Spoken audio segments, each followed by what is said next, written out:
Neeraj memorial की online classes में आपका स्वागत है। आज हम पढ़ेंगे बीए सेकेंड ईयर ज्योग्राफी के दूसरे सेकंड पेपर के बारे में, जिसका नाम है राजस्थान का भूगोल।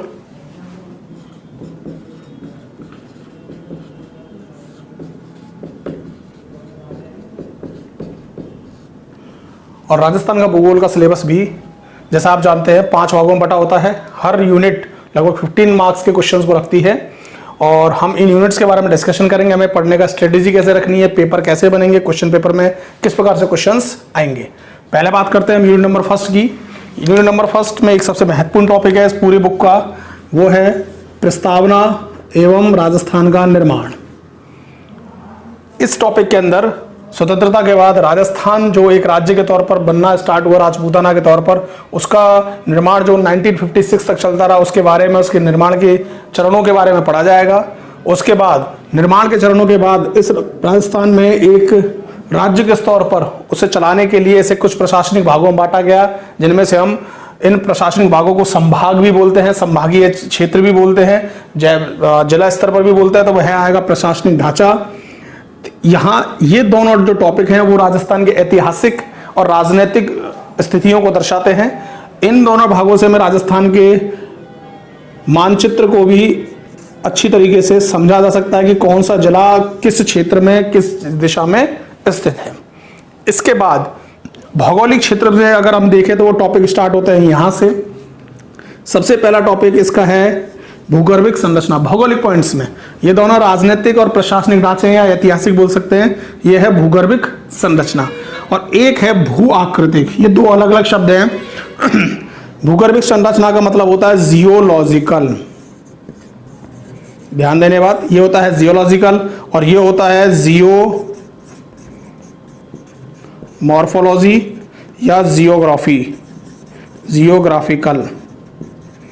अर्थात इस टॉपिक के अंदर हम राजस्थान की भूमि के नीचे किस प्रकार की चट्टानें हैं उनका टॉपिक पढ़ेंगे, उनका अध्ययन करेंगे, भूगर्भिक संरचना। और इस टॉपिक में हम पढ़ेंगे राजस्थान के भूभाग पर राजस्थान के प्रदेश को या राजस्थान को 4 भागों में बांटा गया, 4 प्रादेशिक वर्गीकरण किया, किन्हीं लोगों ने 5 भागों में बांटा है, उसके बारे में पढ़ेंगे। तो ये एक अलग मेथड है जियोलॉजिकल संरचना। इसमें चट्टानों के बारे में पढ़ेंगे कि राजस्थान की पृथ्वी, राजस्थान की भूमि में कौन कौन सी चट्टानें पाई जाती है। और इसमें पढ़ेंगे राजस्थान का भौगोलिक प्रदेश जैसे मरुस्थल, अरावली, मैदानी और पठारी भूभाग। तो ये दोनों कंसेप्ट अलग हैं। ध्यान देने वाली एक योग्य बात है, ये टॉपिक शॉर्ट रूप में यहां पढ़ना है और इसी टॉपिक का एक बहुत डिटेल भाग हमें यहां पढ़ना है यूनिट नंबर 5 में। तो इस टॉपिक के बाद हम जस्ट यूनिट नंबर 5 का टॉपिक पढ़ेंगे, इन्हीं टॉपिक्स को सबसे बड़े भागों के तौर पर। और एक चीज और, इस टॉपिक से एक क्वेश्चन 15 नंबर का आएगा, ये फिक्स है। भू आकृतिक प्रदेश जो भारत के राजस्थान के हैं, मरुस्थल, अरावली, हाड़ौती या पूर्वी मैदानी, चाहे वो 5वीं यूनिट से आए चाहे वो फर्स्ट यूनिट से आए, वो दोनों इन यूनिट्स को एक साथ मिलाकर पढ़ना है। तो वो 15 नंबर का क्वेश्चन फिक्स है कि इससे आएगा। ठीक है, नेक्स्ट इन टॉपिकों पर आधारित नेक्स्ट है अपवाह तंत्र। अपवाह तंत्र मतलब राजस्थान में जो नदी जिस दिशा में बहती हैं 3 भागों में बांटा जाता है इसे। एक कहलाता है बंगाल की खाड़ी की तरफ, एक कहलाता है अरब सागर की तरफ और एक कहलाता है आंतरिक। तो 3 अपवाह तंत्रों के बारे में हमें पढ़ना है। राजस्थान की नदियां, वे नदियां जो बंगाली खाड़ी की तरफ जाती हैं, कुछ नदियां अरब सागर की तरफ जाती हैं, कुछ नदियां आंतरिक तौर पर बहती हैं और लुप्त हो जाती हैं। जैसे लूनी को अरब सागर के अपवाह तंत्र में भी शामिल किया जाता है और जब बारिश कम होती है तो लूनी एक तरीके से आंतरिक अपवाह भी प्रदर्शित करती है। नेक्स्ट, जलवायु। राजस्थान अगर देखा जाए भौगोलिक आधार पर या फिर अक्षांश स्थिति के आधार पर वह उपोष्ण कटिबंध में आता है, लेकिन इसकी जलवायु स्थानीय कारणों से उष्ण कटिबंधीय दिखाता है। तो हम इसकी जलवायु के विभिन्न तत्वों को पढ़ेंगे।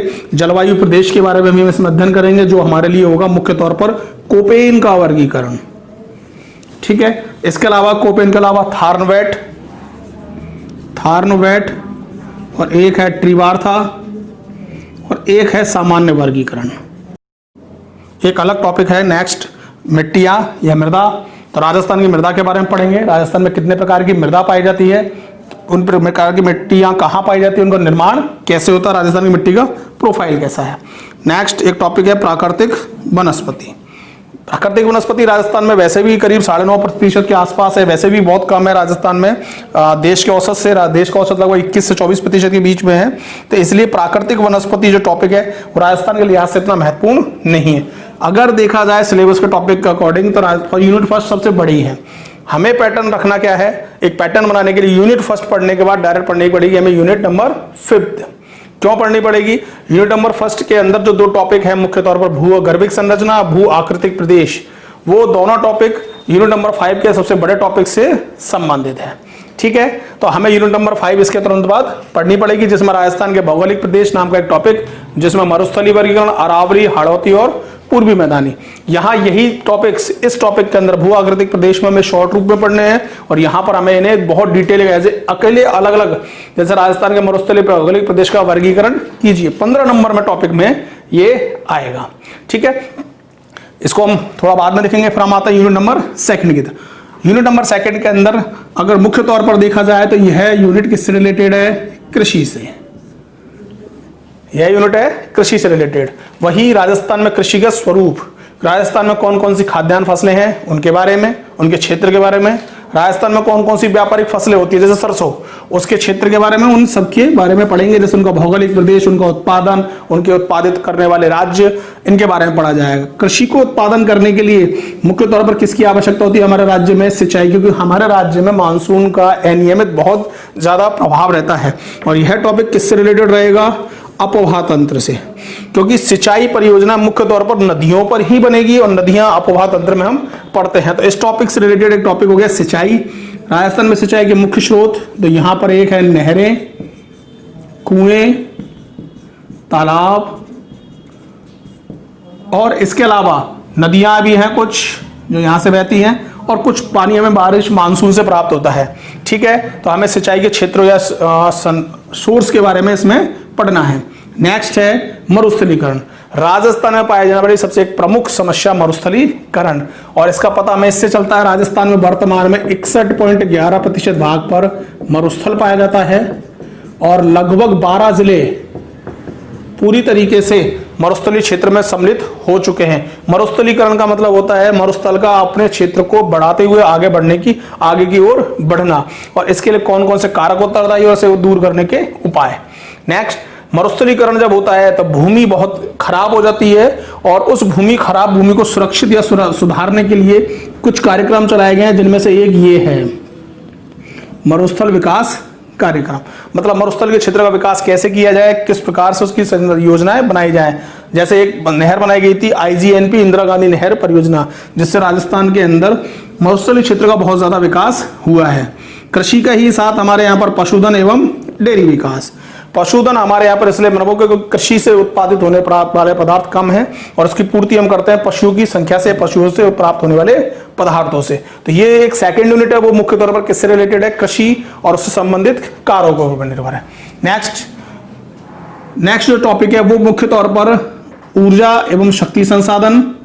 मुख्य तौर पर यह संसाधन खनिज संसाधन से रिलेटेड है, यह यूनिट संसाधन, और संसाधन के साथ साथ इनका उपयोग करके कुछ उद्योग स्थापित किए जाते हैं। इस पूरी बुक की सबसे बड़ी यूनिटों में एक शामिल है, और सबसे ज्यादा कंटेंट इस यूनिट के अंदर, सबसे ज्यादा मटेरियल और सबसे ज्यादा फैक्ट इस यूनिट में हमें याद करने पड़ेंगे। ऊर्जा व शक्ति संसाधन, और इसमें ये 2 शब्द दिए गए हैं, परंपरागत और गैर परंपरागत। परंपरागत वे संसाधन जो हमेशा से यूज करते आ रहे हैं और आज भी कर रहे हैं, और गैर परंपरागत जैसे सौर ऊर्जा, ज्वारीय ऊर्जा, पवन ऊर्जा, जिनका उपयोग हमने अभी रिसेंटली करना प्रारंभ किया है।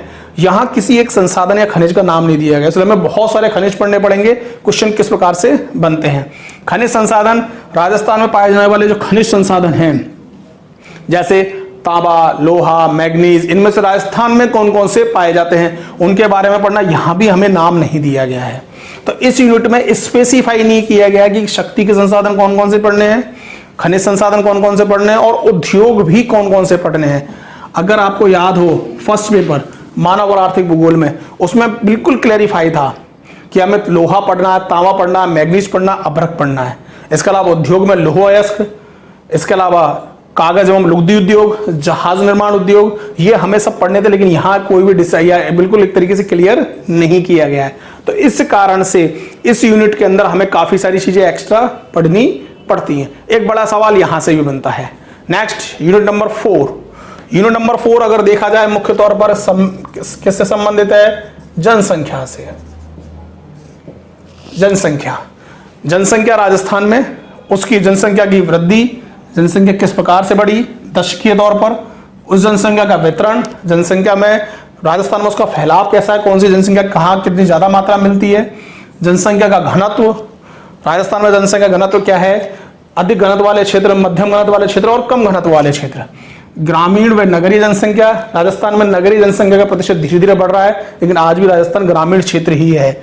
और राजस्थान में साक्षरता, पुरुष साक्षरता और महिला साक्षरता। तो ये जनसंख्या संरचना का एक टॉपिक है, जो एक चैप्टर है जिसके बारे में हमें पढ़ना है। अब इन जनसंख्या की कुछ संस्कृतियां होती हैं।